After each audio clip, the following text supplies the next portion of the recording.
Introduce this assembly to Angela Rayner, Deputy Leader of the Labour Party.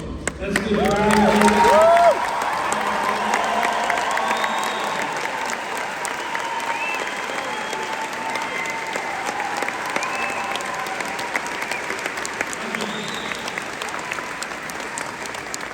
He's worked closely with Labour regional mayors and with the Welsh Government on a wide range of campaigns, including a step change in the development of new affordable housing and winning the real living wage for tens of thousands of care workers. Angela, thank you so much for coming to be with us this evening. It's been great to work with your team. As agreed, please take this opportunity to say from our manifesto what resonates with you personally, what aligns with Labour Party policy, and how we would work together. But just remember, Sheila has her back. Angela Rayner.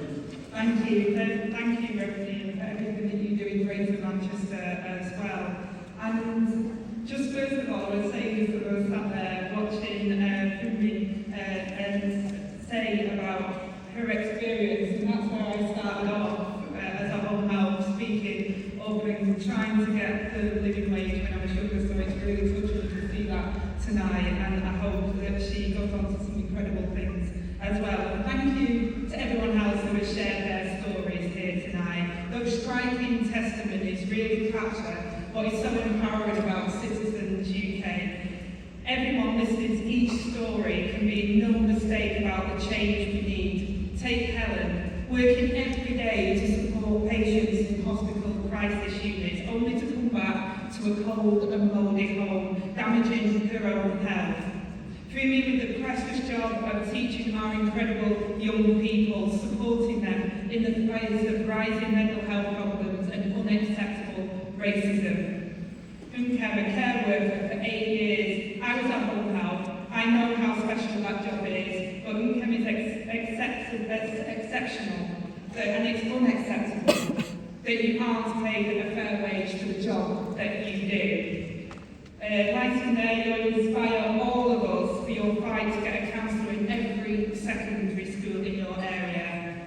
You join too many young people enduring mental health problems who can't get the help that they need. And finally, Faham, my heart goes out to you and your community. It's stories like yours that remind us of what compassion really means.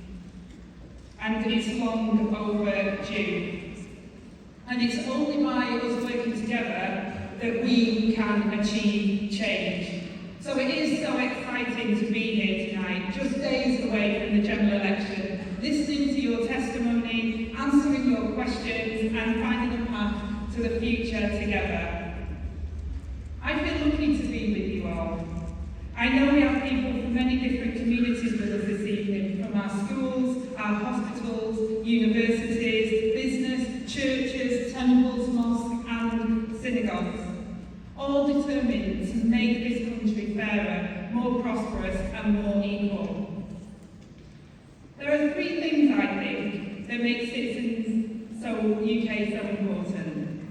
We see each of them already this evening. First and clear as day after the testimony of the brave people who spoke before me. You know what matters in life, what really matters. Second, you know that Britain needs change. You know it because you live it every day. And third, you know what needs to happen to bring about that change. I want to speak to you tonight about why I share those ambitions and why the Labour Party, led by Keir Starmer, does too. It all starts with what matters. For too long, the people running our country have not just had the wrong ideas, but the wrong priorities too. They've lost sight of what's important, the basic things in life that we all need. I know the difference a warm, safe home can make to a family, a place where a child has space to grow, with a solid foundation under their feet. And I know the difference that a good school can make to our children. A place to learn, where teachers have enough time and resources for each and every child. A place to be fed a good meal and a healthy meal. And I know the difference a great community can make to all of our neighbours. with streets that are safe and people who look out for each other. And I also know the difference that NHS makes for everyone, with doctors and nurses, counsellors and carers working to keep us safe and healthy day in, day out. But all these things, which matter so much, are not where they should be right now. I know I'm speaking to a room full of people who see and feel that every day. The foundations of a good life have been gradually eroded, run down for far too long. We don't have enough homes being built. Too many council homes are sold off and not replaced. Renters living in mould-infested damp rooms, paying through the nose for nothing bigger than a bedsit. Schools are under constant stress and pressure. Brilliant teachers like Fumi overworked and undervalued, doing their best against the cuts and broken services to support people battling depression and anxiety. Communities that are strained, people afraid to walk down their streets. Hatred and division that's stoked up by those who claim to speak for our country, but who do not represent our values. Refugees scapegoated while those in power fail to take responsibility for our crumbling immigration system. And our NHS on its knees, with your mums and dads, granddads and grandmothers left on waiting lists month after month after month. It has to stop. It has to change. And I know you share so many of those ambitions, but it's not enough to want change. Standing in front of you today, I'm under no illusion about the mountain we have to climb. But I take comfort in knowing I'm only one voice in a movement which is greater than any politician's promise. We seek power so we can hand it back to the people. That is the Labour way. It belongs to you, not us. Because the truth is, everyone in this hall has a part to play in delivering change for our country, and we have to work together. I've known this my whole adult life. I was a care worker when I was younger at Stockport Council, and so many of you here tonight, I worked day and night on the front line of our public services. It was tough work, but I love the people that I worked alongside and the people that I cared for. It's a special job, but I noticed something too. Something I've got used to throughout my life. There were some people who didn't always respect us for what we did, looked down on us for living in a council house or being a single parent, and the wages and the conditions that were not what they ought to be. One day, one of the home help girls asked me if I'd become the union rep to speak up for them. My first question was, what's a trade union? Even though I wasn't sure what it was, I knew I had a part to play. It started small. We came together to take control of our working hours. The management wasn't quite sure at first, but eventually the workers were the ones to decide the timetable. Soon enough, women with caring responsibilities could work around their childcare and their elderly relatives. I could work nights and spend the days with my young son. We ended up improving productivity massively. It took a leap of faith, but it paid off. As a workforce, we gained confidence that change was best achieved in partnership and from within our own ranks. We started proactively fixing problems in the system. Take one example. In Stockport, we worked with GP commissioning units to prevent elderly people from constantly returning to hospital. We gave good, kind, regular care at home along with the GPs. That simple fix turned our budget from a deficit to a surplus. So much so, we actually handed money back to the local authority to help deliver other crucial frontline services.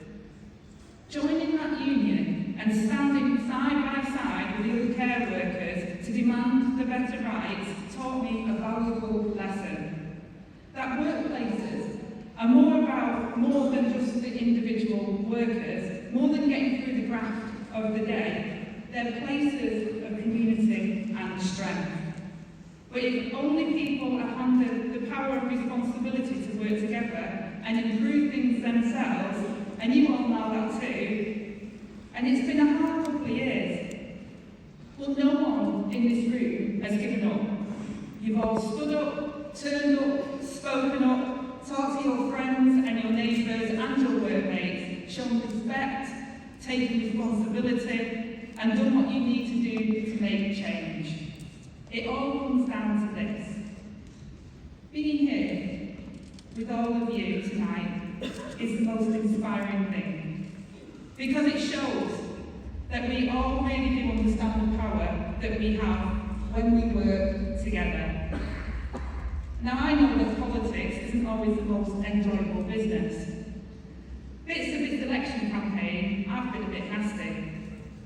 And if we win this Thursday, being in government won't always be easy either.